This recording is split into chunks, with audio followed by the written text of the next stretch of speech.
Hola amigos y hermanos de Casa de Esperanza y todos los que nos visitan en las redes sociales. Estamos haciendo el estudio de las revelaciones, o sea, el libro de Apocalipsis. Ya hemos visto el capítulo 1, vimos el capítulo 2, la primera parte de los 7 mensajes a las 7 iglesias que están en Asia. Ya hemos visto el mensaje a la iglesia de Éfeso. Ahora vamos a entrar en este punto B del capítulo 2, que es el mensaje a la iglesia de Esmirna. Con solo 4 versículos es el más corto en comparación a 4 versículos del mensaje a Éfeso. O sea que el mensaje a la iglesia de Esmirna es el más corto. Eso es algo muy curioso. Y además, de las 7 iglesias que se le envía mensaje, solo a 2 iglesias Dios o al Señor Jesús no le hace ningún reclamo. Este es a la iglesia de Esmirna y a la iglesia de Filadelfia. Vamos en el día de hoy a estar estudiando o analizando el mensaje a la iglesia de Esmirna, que es una iglesia muy particular que nosotros podemos identificarnos con ella en algún aspecto y queremos que esto sea el motivo de estudio, de aplicación a nuestras vidas de la palabra de Dios. Ok, vamos a leerlo. Este es capítulo 2 del libro de Apocalipsis o las revelaciones, versículos 8 al 11.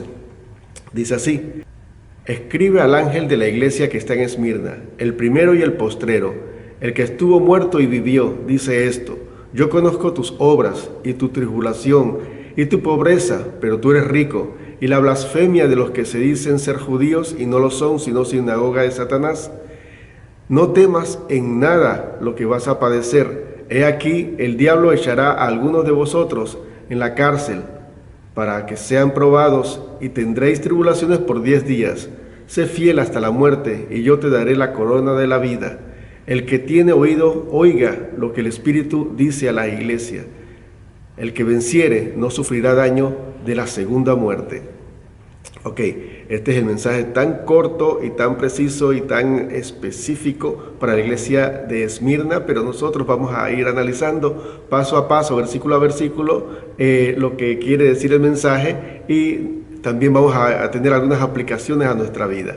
El versículo 8, que es el primer versículo del mensaje a la iglesia de Esmirna, dice: el primero y el postrero, el que estuvo muerto y vivió, dice esto. Esa es la presentación de Jesús específicamente para la iglesia de Esmirna. Dice: Jesús se presenta de una forma distinta en cada carta a cada iglesia. La razón es simple: Él llega propicio a tu necesidad. Hay una razón especial para presentarse como el previo y el posterior, el que siempre ha estado y el que siempre estará en la eternidad. Eso quiere dar a entender la omnisciencia y la omnipresencia del Señor Jesús, que Él sabe todo, porque Él estuvo desde el principio y está hasta el final, y que está presente en todo, desde el principio hasta el final está presente en todas las cosas de la humanidad y, cómo no, de nuestras vidas. Desde el principio de nuestra vida hasta el final de nuestra vida, hasta la muerte, desde el nacimiento hasta la muerte, estará y está con nosotros. Y para presentarse como el que conoció la muerte y la venció, Él se dice que el que estuvo muerto y vivió, dice esto. Él quiere presentarse en ese aspecto también como el omnipotente, presentar la omnipotencia de Él, el todopoderoso, porque si estuvo muerto y vivió es porque venció la muerte, es porque nada lo detiene. Es lo más fuerte que hay en nuestra humanidad, es la muerte. Decía un dicho que todo tiene solución menos la muerte. Entonces, este Señor Jesús, el que va a escribir esta carta, el que va a dar este mensaje a la iglesia de Esmirna, es el Todopoderoso, el Omnisciente y el Omnipresente. Esa es la carta de presentación del Señor Jesús en esta carta, en el versículo 8. Ahora, versículo 9, vamos a ver. Dice: yo conozco tus obras y tu tribulación y tu pobreza, pero tú eres rico. Jesús ve lo que nosotros no vemos. Nosotros vemos lo natural y humano, pero Él ve lo espiritual y eterno. La razón en esta línea, en el contexto de la realidad del tiempo en el cual se escribió, tenía que ver con que Esmirna era una ciudad muy rica, pero la iglesia cristiana que se encontraba ahí contaba con muy pocos recursos económicos, y la afirmación de ser pobres era basado en una condición real. O sea, lo que estás viviendo para ti es una realidad, pero tu realidad delante de Dios es otra. Dice el mensaje: tú dices que eres pobre, pero eres rico. O sea, no no desmiente lo que estás diciendo, lo estás afirmando, es una realidad que estás viviendo, pero Dios ve más allá de lo que tú puedes ver en sentido natural. Sigue diciendo: la blasfemia de los que se dicen ser judíos y no lo son, sino sinagoga de Satanás. Ok, la base de esta declaración viene de la persecución de la iglesia cristiana por parte del pueblo judío. Los que se dicen ser hijos de Abraham se congregaban en sinagogas para entregar a los cristianos a los romanos, para ser estos entonces castigados por parte del imperio romano. Recordando en esto que se dice de sinagoga de Satanás, hablando de que los que se dicen ser judíos y no lo son, eso nos trae a memoria el capítulo 8 del Evangelio según San Juan. En los versículos del 31 al 44 hay una conversación muy interesante. Dice el versículo 31: por tanto Jesús decía a los judíos que habían creído en él: si ustedes permanecen en mi palabra, serán verdaderamente mis discípulos, y conocerán la verdad, y la verdad los hará libres. Le respondieron los judíos: somos descendientes de Abraham y jamás hemos sido esclavos de nadie. ¿Cómo dices tú llegarán a ser libres?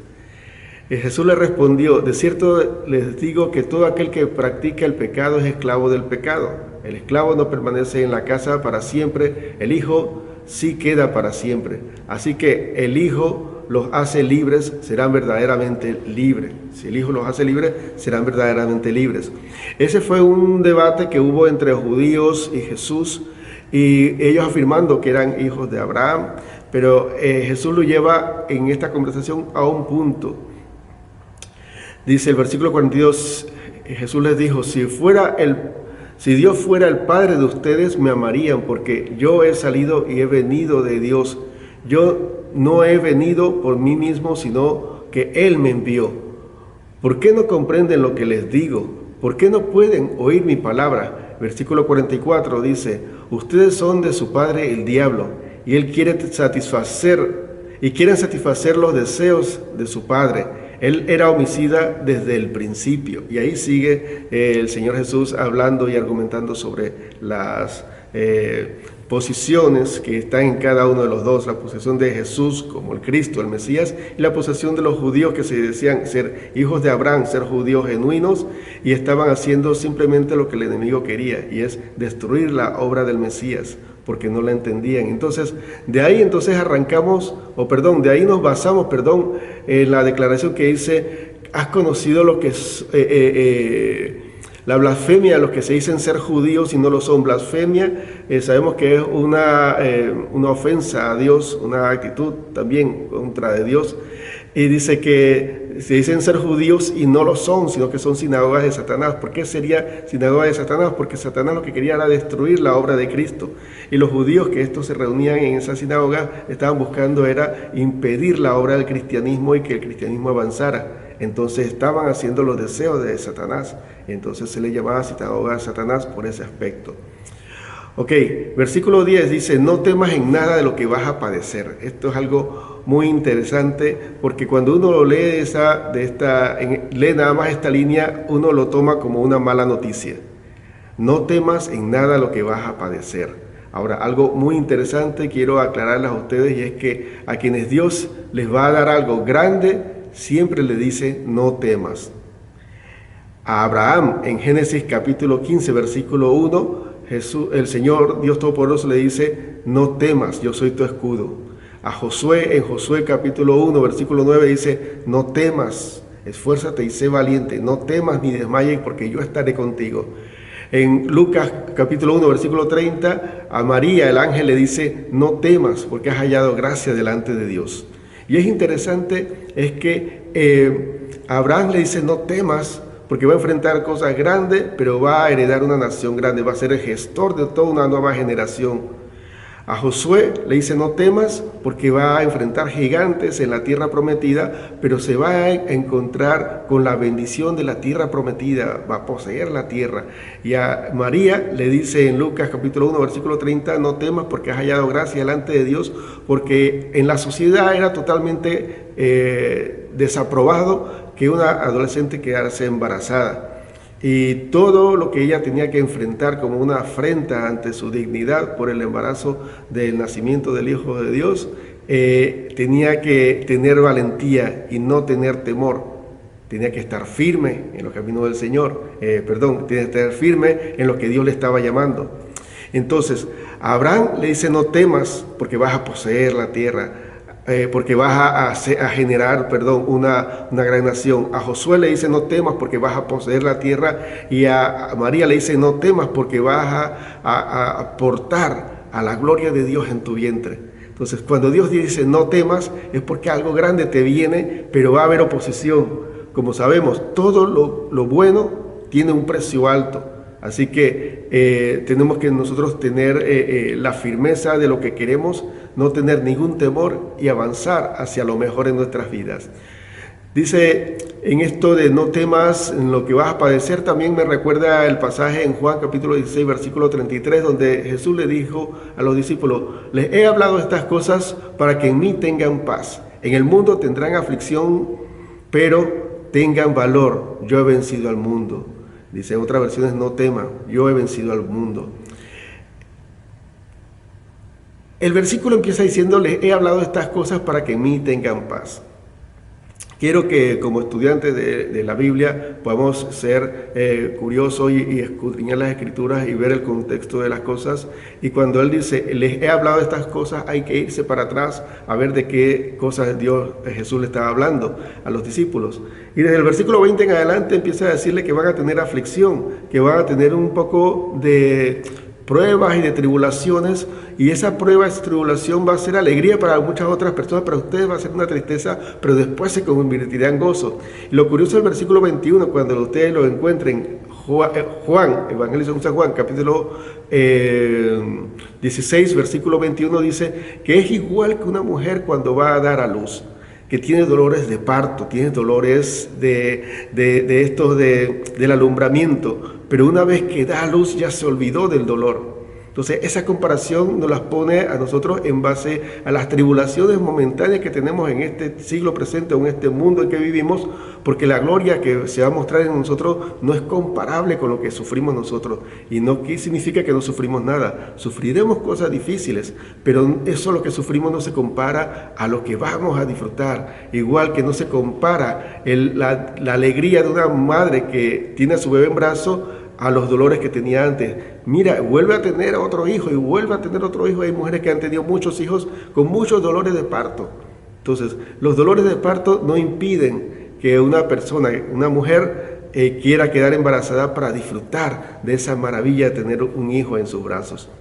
Asimismo, para nosotros no debemos tener ningún temor, tenemos que tener paz de lo que estamos sufriendo, las cosas que suceden difíciles en nuestra vida, porque sabemos que eso nos va a traer a la luz cosas muy buenas y maravillosas de parte de Dios. Ánimo, porque las cosas buenas vienen después de un buen sacrificio. Sigue diciendo este versículo: he aquí el diablo echará a algunos de vosotros a la cárcel para que sean probados y tengan tribulación por 10 días. Ser probados por el diablo me recuerda a Job.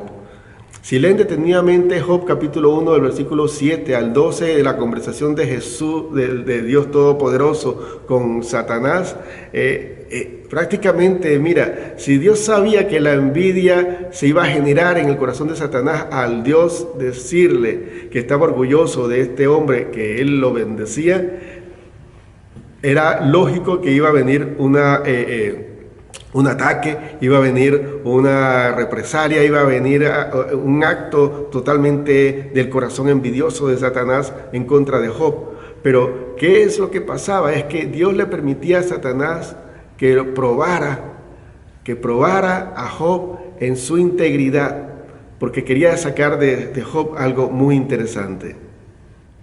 El que Dios le permita a Satanás que nos pruebe lleva a perfeccionamiento. En el caso de Job, era para que él dejase de creer que es justo y poder ver que todo se trata de la misericordia de Dios. Este es algo un poco más profundo que en algún momento voy a tratar en otro estudio o quizás en una prédica, y es que todo lo que le sucedió a Job era porque Dios quería perfeccionar a Job, ya que él se justificaba a sí mismo Si bien oraba por sus hijos y oraba por todas las cosas y Dios lo tenía protegido, él se creía justo. Y eso es algo que Dios tenía que quitar de raíz.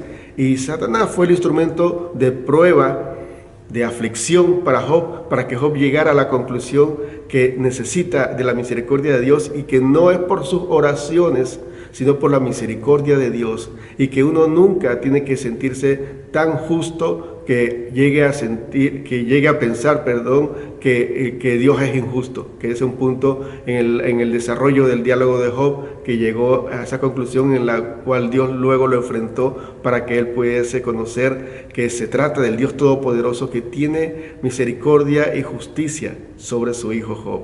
Entonces, vemos cómo en ese caso de Job, Satanás fue el que probó a Job mediante el mecanismo que Dios creó para eso.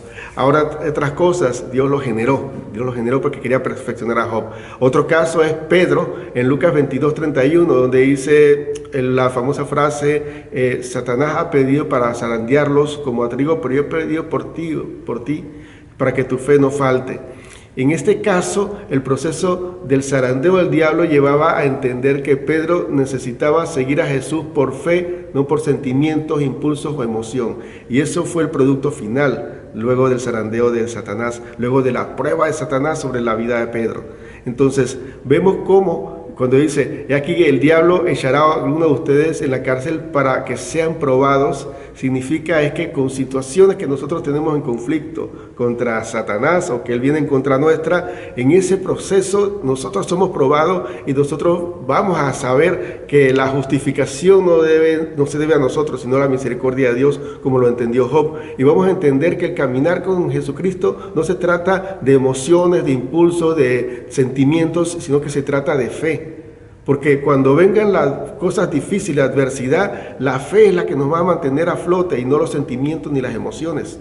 Cuando nosotros estemos delante de Dios, entenderemos que la justicia nuestra no funciona, ni no todos nuestros actos más puros o más loables en medio de la sociedad, sino que se va a tratar delante de la presencia del Señor de la misericordia que Él ha tenido de nosotros. Entonces, la prueba en nuestras vidas nos produce buenos frutos, así que si nosotros salimos victoriosos de las pruebas, tendremos nosotros no solamente la satisfacción de haber salido de la prueba, sino que haber salido aprobados y haber salido mejor de cómo entramos. Las pruebas que Dios permite o envía a nuestras vidas son para fortalecer nuestra fe. Ahora, las tentaciones del diablo son para matar mi relación con Dios, robarme las bendiciones y destruir mi alma. Entonces tenemos que tener el discernimiento de poder diferenciar las pruebas de las tentaciones. De las tentaciones nosotros tenemos que huir y de las pruebas nosotros tenemos que asimilar las cosas que ocurren en nuestras vidas. Que Dios nos dé discernimiento para entender cuando hay algo complicado en nuestras vidas, si es una prueba o es una tentación, para poder tener la acción correcta en cada una de las cosas. Tribulación por 10 días, eso es algo que intriga a los que estudiamos la palabra y a los que leemos simplemente el Apocalipsis. Tribulación por 10 días tiene que ver más que nada por un periodo de tiempo que tiene principio y tiene fin, no es eterno, no vas a estar para siempre en esa tribulación.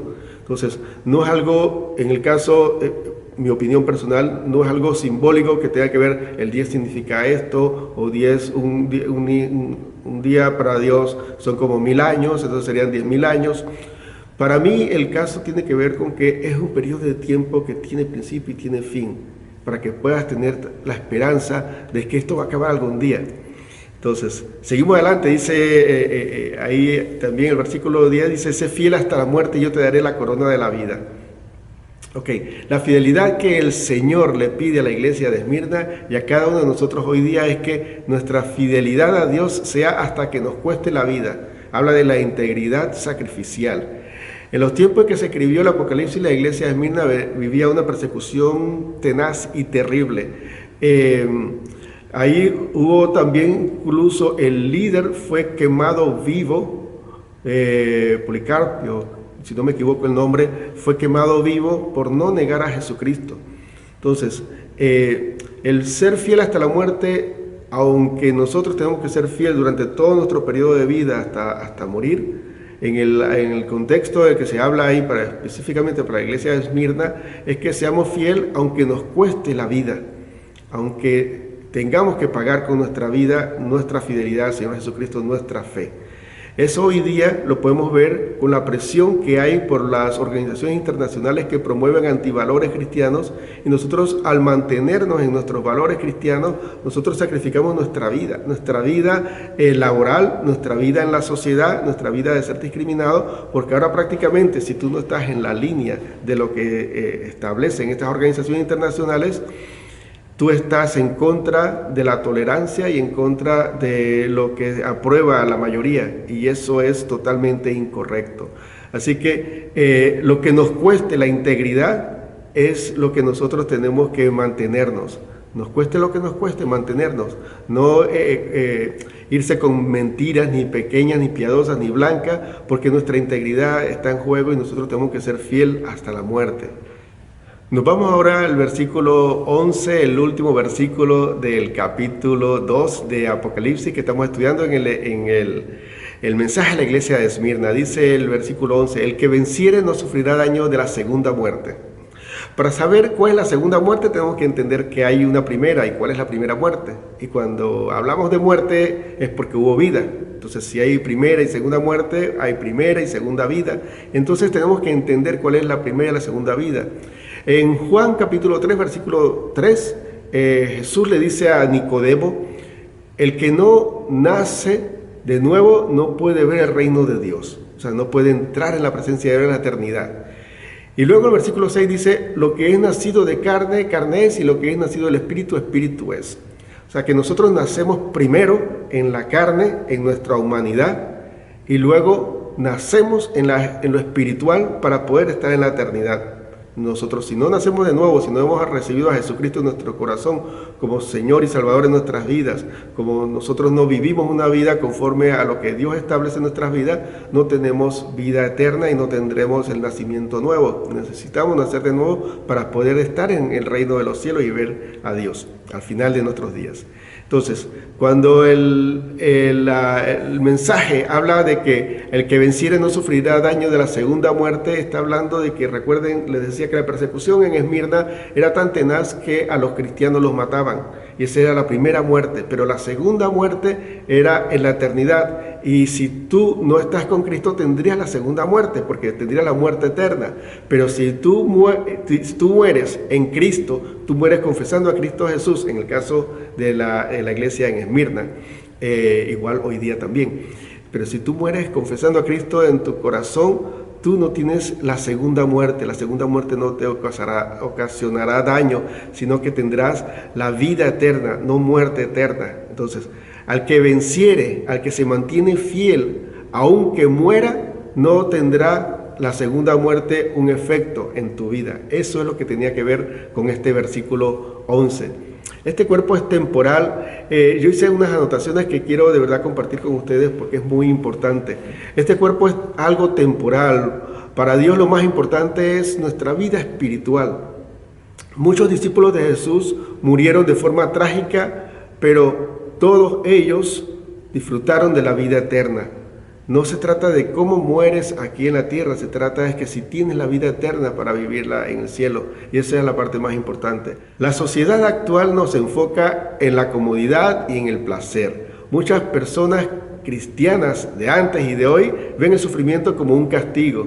Los discípulos de Jesús en Juan capítulo 9, cuando vieron al ciego de nacimiento, preguntaron, ¿quién pecó? O sea, ¿en dónde está el pecado para que este hombre esté sufriendo como ciego?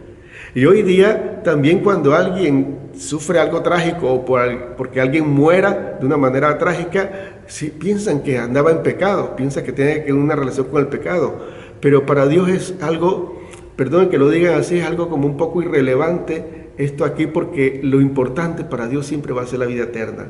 Siempre va a ser lo más importante para Dios que nosotros estemos separados para Él, que hayamos reservado ese boleto para la eternidad y estar con Él por siempre y para siempre. Quiero que sepan también que Dios no es mi ideal de Dios. Nosotros tenemos que ser el ideal para Él. Él es soberano y está trabajando en mi vida y en tu vida para que seamos personas ideales conforme al diseño original. Eso causará dolor en nuestras vidas. ¿Sabes por qué? Porque tenemos demasiada carne, demasiada mentalidad del mundo en nuestras vidas que tenemos que cambiar.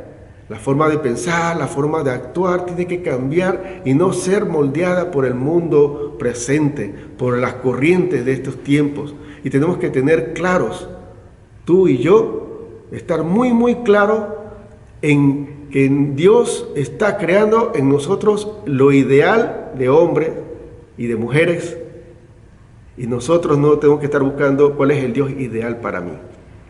Dice, para terminar, un dicho para los que practican fisiculturismo, dice, no pain, no gain. Si no hay dolor, no hay ganancia. Entonces, en el aspecto de las pesas, cuando están subiendo las pesas, cuando el músculo llega a los puntos del límite del dolor, significa que está desarrollándose el músculo. Dios trabaja en nuestras vidas espirituales de una forma también así. A veces cuando llega un dolor muy fuerte o una situación muy difícil en nuestras vidas, es precisamente esa situación la que va a fortalecer nuestra fe y la que nos va a afirmar cada vez más en los caminos del Señor. Este es el mensaje a la iglesia de Esmirna. Yo espero que sea de bendición para la vida de ustedes. Luego entonces hablamos a los del grupo de Zoom para compartir acerca de este tema y nos preparamos para el siguiente mensaje a la siguiente iglesia. Que Dios les bendiga grandemente.